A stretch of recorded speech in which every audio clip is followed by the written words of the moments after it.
Okay guys, I'm making this video today to talk about my extensions that I made for my plow on my Jeep Wrangler. So if you guys are like me, you're doing research right now on the internet trying to figure out what your best options are. I did this for a while and I used this year. So I'm here to tell you that what I did, this system, this setup works. I watched a few other videos out there, and some of these guys did update videos a year later, maybe 2 years later, saying, oh, this didn't work or this didn't work. I'm here to tell you that this setup worked. I used it this year. It's the spring of the year right now. It's March. We still have some snow, but for the most part, we're done plowing. And I was able to use this all year without any issues. So let's take a quick look here and I'll show you what we did. If you look over here, if you look over here on the side of the plow, just went ahead and took an angle grinder, and I know it's kind of sunny and bright right here, and just took a chunk out of here and a chunk out of here and kept that, trying to get it real close up here, kept a little piece between here and the poly. So this is a poly plow. I saw some of the wings, extensions, whatever you want to call them, that you can get online. They're like $200, and they say don't put them through a poly plow because they put a big washer and they could pull through on here and basically break your plow. So I'm going to tell you one thing that I would have liked to do, and that I'm probably going to do, is take a piece of steel and weld from here down to here at an angle, maybe 3/8, just kind of to brace this up a little bit. So I went from this end to this end. And on this end, I didn't cut anything. As you can see, we didn't have to cut anything.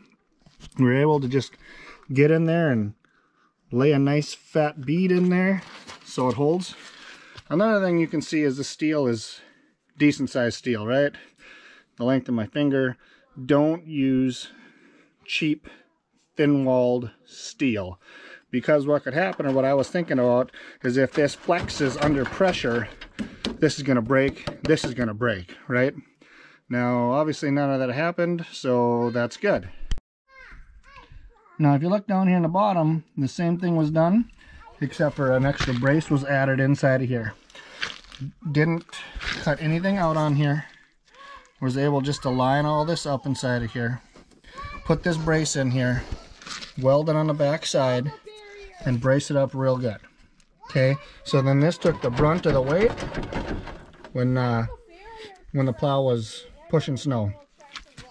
Same thing here, just a nice piece of steel in there, and then I just spray painted all this. Now I'm going to put the wings on, and I'll show you with the wings on.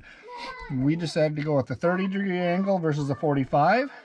The 30-degree angle seemed like it was a little bit less aggressive, but it probably cut my plowing time in close to a half, because you're able to push that much more snow. So it's definitely worth it. Take the time, get it right. Do a setup like this, and I'll put the wings on and show you how that works. Okay, so here's the wing. Okay, so what we did was that same piece of steel here, welded it on, took this piece of steel, welded it on, and instead of doing steel that fits perfect, basically this dimension inside of this dimension up here, we welded on little cheaters and just ground it down as needed. Now what this does, when you go to put it in and take it out, it binds, right? It binds a lot. So if you're not doing this whole length binding, you're just binding here and here, and it's holding in really good. Same thing on the bottom. You can see where it's wearing off, but where it's binding a little bit to bring it in and take it off. One side goes on pretty good, the other side goes on just a little bit harder, but basically what we did is just copied what came off of the plow, right? Copied the plow, kind of copied the angle, and if you have a torch, plasma torch, any kind of cutter like that, you can just cut this piece out, put a brace on here, a brace on the bottom, and then just go get some more poly. You can get those at any one of your home improvement stores. Now you can see that you got a little bit of wear on the bottom, so I did get rubber pads that are about an inch thick that I'm going to try to put on the bottom here. But for the most part, I plowed with this probably 12-15 times this year, and that was the worst of the wear and tear that became of it. Okay, so here it is with both the wings on, the left side and the right side, and as you can see they're a little bit taller. This plow is probably close to 9 feet wide now, because what we did is we made these 12 inches. So each one of these are 12 inches. You know, your 30-degree angle, you're going to lose about an inch or so. But yeah, so that helps you scoop the snow a little bit.